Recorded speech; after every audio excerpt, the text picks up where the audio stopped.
welcome to Bank Breakers. Now, for our avid viewers, you already know this is the advisory segment of our show. The part where I tell you how to construct the most valuable lineups on FanDuel and on DraftKings so that you, my friend, make a little bit more money on Sunday. But you know what we hate to do here. You already know the answer to this. We hate to waste time. So let's get into it. As always, we open with quarterbacks. I'm dead sexy. My first value play this week is a man whose mother you think is always watching you play, so you gotta be extra nice to the kid when sitting with him in the sandbox. Yeah, you guessed it, Philip Rivers. On the season, Rivers is averaging 352.8 yards for 2 touchdowns off of 42.3 attempts a game. And in his last 3 games, has aired it out for 408.7 yards and 2.3 touchdowns. This week, Rivers plays Oakland, who through the first 4 weeks of the season have surrendered on average 319 yards and 2 touchdowns to opposing quarterbacks. The Raiders are also dead last in defending the tight end. Hint, hint, wink, wink, Antonio Gates, Rivers' favorite target. Expect Philip Rivers to have a big week this week. As I have heard it, his mother will be watching. People. We're in week 7 and Carson Palmer's still healthy. I'll repeat myself. We are in week 7 and Carson Palmer's still healthy. On the year, Carson's averaging 289.5 yards for the year for 2.3 touchdowns. And those numbers increase when he's at home to 323.3 yards and 2 touchdowns. This week, Carson plays Baltimore, who in their last 5 games have handed opposing quarterbacks 297.6 yards a game for 1.6 touchdowns. And in 3 of their last 5 games have allowed over 340 yards and 2 touchdowns. As the Ravens continue to slip further into the who's going to get the number 1 draft pick conversation, expect Carson Palmer to have a huge week in a rebound game for the Cardinals. My value picks are over. You know what that means. I am very, very sneaky, sir. I have to do it to these guys. I gotta do it to you guys. I don't really have another option. I have to do it to you. My hidden gem this week is Eli Manning. I understand last week was a dud for Manning, only throwing for 189 yards and 1 touchdown. But that means low ownership. This week, Eli plays Dallas at home. And so far this season, Eli loves playing in New Jersey, averaging 337.3 yards for 2.3 touchdowns with a 72.2% completion rate. And like I said, he plays Dallas, the 15th easiest fantasy matchup for quarterbacks. In his last 5 home games against Dallas, Eli is averaging 288.8 yards and 2.2 touchdowns a game. I know he continuously looks like someone just asked him to solve for pi, but expect him to play well this week. You know what's next? Wild card, bitches! My dart throw this week is derelict my balls car.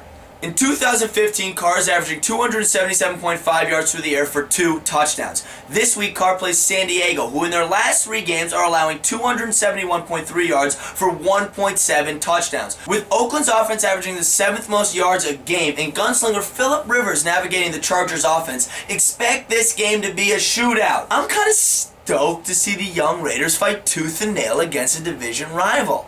I'd also like to see Derek Carr play well.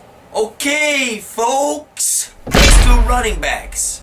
I'm dead sexy. My first value pick is Todd Gurley, although I think all of us should be calling him Todd Manley. How bad of a joke was that? Just terrible. This week, Gurley plays the Cleveland Browns, who are 32nd in defending the run, allowing 28.5 attempts for 147.8 yards and 4 red zone touchdowns, which bodes well for Gurley, who is on the season averaging 24.5 attempts for 152.5 yards. I know that wasn't a lot of stats, but I don't need them. Gurley's brand new, he's very healthy, and he's going to run all over the Cleveland Browns. My next value pick is Latavius Murray. Yeah, the guy that sounds like he fought next to King Leonidas in the Spartan Wars. This week, Murray plays San Diego, the 3rd worst run defense in the league. A defense that has surrendered 22.5 attempts a game for 120.5 yards and a touchdown. On the season, Murray hasn't excited, averaging 67.2 yards a game with 2 total touchdowns. But he has played some very tough defenses. And in week 3, against the poorest run defense, he went for 139 yards and a TD. I love love Latavius Murray. I love how he runs, I love how he catches out of the backfield, and I love how him and 299 of his buddies defended his homeland. My final value pick is Dion Lewis. I know what you're thinking. You go, Bill, you gave me Dion Lewis last week, and he ruined my team. You know what? Enough of that already. He's a good play this week, and I'll tell you why. This week, New England plays the Jets, the third best rush defense in the league, and the second best pass defense. The only way to attack them is with short passes, but Edelman won't be used because of Revis, meaning Dion Lewis is the guy. This game will be similar to the Week 2 win at Buffalo, where Lewis had 16 total targets for 138 yards and a touchdown. I understand that every week I flip-flop on New England Patriots running backs, but this week it's Dion Lewis. I promise. I pinky promise. Come here, I want to share a secret with you. It's called the hidden gem. I am very, very sneaky, sir. My hidden gem this week is the man with the least creative name in the entire NFL, Mr. Charity. This week, Charles Sims plays the Washington Redskins, who in their last 2 games have had difficulties figuring out how to stop opposing running backs, allowing a total of 173 yards on the turf and another 55 through the air. Although Sims is a backup, he gets his touches. Over the last 3 games, Charles is averaging 11.7 looks a game for 83 yards and 2 total touchdowns. He's also played 32.5 of the offensive snaps over that span. Charles Sims may be a boring name, but he won't be a boring play. Close your eyes, throw a dart, and win a lot of new money. Wild card, bitches! My dart throw this week, oh my. I spoke way too soon saying that Charles Sims had the most boring name in the NFL. It's this guy, Matt Jones. This week, Matt Jones and his Washington Redskins invite the Tampa Bay Buccaneers and Charles Sims into town, who are the 16th ranked defense against running backs, giving up on average 106.8 yards a game and 3 total touchdowns. In his last 4 games, Jones has produced 48 yards and 3 total touchdowns. But what we love most about Jones is his red zone opportunities. On the year, he averages 12 red zone looks for 2 total touchdowns. Yeah, he's got a boring name, but you know what? He'll do. Quarterbacks are done. Running backs are done. That means wide receivers. Today we open with value picks. I'm dead sexy. Value pick number 1 this week is Mike Evans, the rookie that dominated last year and now has performed a better vanishing act than Amelia Earhart. In 2015, Evans has only played 3 healthy games, averaging 10 targets for 4.3 receptions and 50 yards. This week, Tampa Bay is coming off their bye, meaning everyone's healthy, especially Evans, who following last year's bye erupted for 10 touchdowns in 10 games, including a 7-reception, 209-yard, 2-touchdown performance against Washington, the same Washington team he plays this week, a defense that ranks 21st in defending wide receivers. I mean, my man Mike has no touchdowns on the year. He's hungry. Jameis, feed him. Uh-oh. It's time for the French Waddle. Dante Moncrief. This year, with Andrew Luck in the lineup, Moncrief averages 5.8 receptions for 67.3 yards and has caught a touchdown in every game. This week, Moncrief plays the Saints, and more specifically, Brandon Browner, who is the worst-rated coverage cornerback on Pro Football Focus. You know how I feel about the French Waddle. All he does is serve up touchdowns. My next value pick is sorry-ass wide receiver Michael Crabtree, who on the year hasn't been so sorry, ranking as the 13th best wide receiver on Pro Football Focus, as well as averaging 5.4 receptions for 63.6 yards and 1 total touchdown.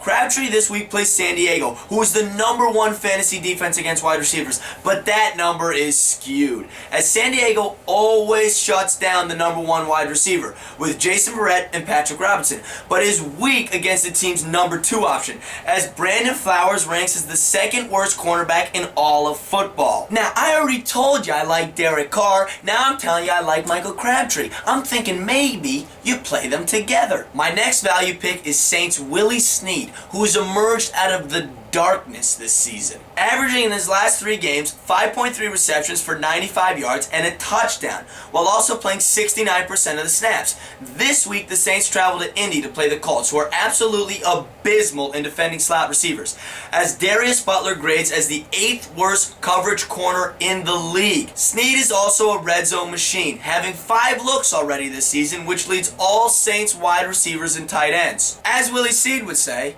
you think that Darkness is your ally. Now that we're done with the value picks, let's move forward to the hidden gem. I am very, very sneaky, sir. My hidden gem this week is Michael Floyd. The third Michael I've suggested this week.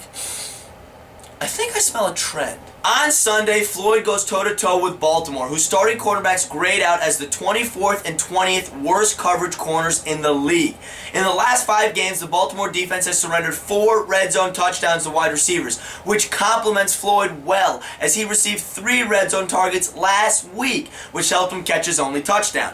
In his last 3 games, Floyd has played 77% of the snaps, averaging 3.7 receptions for 41.3 yards. But as he gets healthier, those numbers will increase. Expect Mike. Well, this Mike and the other 2, you know what? Expect every Mike I've told you to have a big week. Sometimes I like to just close my eyes and throw a dart. Wild card, bitches! Wait, didn't I just talk about Floyd? Oh, that was Michael Floyd. This here's Malcolm Floyd. In the 5 healthy games Malcolm Floyd has played this year, he's averaging 3 receptions for 58 yards and 1 total touchdown. And last week had 5 receptions for 95 yards. This week, Malcolm plays Oakland, whose 2 starting quarterbacks grade out as the 15th and 19th worst coverage corners in the league, according to Pro Football Focus. Floyd will also have great opportunity, as Keenan Allen and Stevie Johnson have yet to practice this week. Once again, this is Malcolm Floyd, who we hope ends up being Malcolm in the middle of the end zone. Okay, so we've done quarterbacks, we've done running backs, we've done wide receivers. Where does that leave? Oh, tight ends. I'm dead sexy. My tight end value pick this week happens to be a Dallas Cowboy. Shoot me in the fucking face. On the season, Witten is averaging 7.4 targets for 6 receptions and 54.2 yards. The only tight end in the league with at least 6 targets in every game he's played. This week, Witten plays the New York Giants, who rank 30th in defending the tight end, allowing on average 6.8 receptions for 75.5 yards and 4 total touchdowns. In his last 6 games against the Giants, Witten averages 7.3 receptions for 65.2 yards and 1.2 touchdowns. Yeah, as you probably could have guessed, I'm pissed off about it. You know that we only ever have one value pick, so let's move on to the hidden gem. I am very, very sneaky, sir. My hidden gem this week is Delaney Walker. Hey there, Delaney, what's it like in Tennessee? If you could do me a big favor and have yourself a week, that'd be cool. This week, Walker and the Titans match up against Atlanta, who happen to be the 27th ranked defense against tight ends, allowing 5.7 receptions for 62.3 yards and 4 red zone touchdowns. And last week, allowing Benjamin Watson to rake in 127 yards and a touchdown. Walker this year has been strong, averaging 6.3 receptions for 67 yards a game, and last week against Miami tallied 8 receptions for 97 yards. Tennessee will most likely lose this week, but expect Delaney Walker to get his. I don't even want to say it, I'm just gonna... Wild card, bitches! My dart throw this week is Ladarius Green. This week, Ladarius plays Oakland, who are the 32nd ranked defense against tight end, allowing 97 yards and 1.5 touchdowns a game. I understand Gates has returned, but Ladarius has continued to stay involved, averaging 4 receptions for 42.5 yards and half a touchdown. He also will have great opportunity this week, as neither Keenan Allen nor Stevie Johnson will be playing at 100%. Even if you don't believe the numbers, how can you say no to a man with the name Ladarius? You know what comes after tight ends. Kickers, defenses. Here they are. Defenses. I like Carolina Panthers, Atlanta Falcons, Pittsburgh Steelers, and the Dallas Cowboys. Kickers. I like Josh Brown, Josh Lambo, and Travis Coons. I know what you're thinking. You're thinking, Bill, I've used your values. I've used some of your hidden gems. I've even used a dart throw, but I got all this money left over. What do I spend it on? Elite guys. And these are the ones I like this week. At quarterback, I like Andrew Luck and Drew Brees. At running back, I like Adrian Peterson and Devontae Freeman. At wide receiver, Antonio Brown, Odell Beckham Jr., and DeAndre Hopkins. And at tight end, Antonio Gates. Now the moment every gambler's been waiting for. The teams I'm going to play this weekend. Here are my FanDuel DFS teams. My low-priced, high-reward teams. Here are my DraftKings teams. I'll hold it for a second so you can look at the roster. As always, here are our cash games. FanDuel cash game and my DraftKings cash game. Remember, cash games are important in order to protect your investments. They're easier wins with less of a payout, but they protect all of the money you've invested over the weekend. Now remember, people, on Wednesday we have our award ceremony, so tweet at us at bank_breakers. Tweet at us your lineup and the amount of money you won, and maybe you can be like Ernesto and win a prize from us in addition to all that money. So remember, tweet, tweet-a-lead. Well, folks, as the great Bugs Bunny once said, that's all, folks. I appreciate you tuning in. And remember to tune in again next Wednesday where I review the NFL week that was. A bit of hilarious commentary on the moments we're going to see this weekend. But for now, we make paper mache and we throw it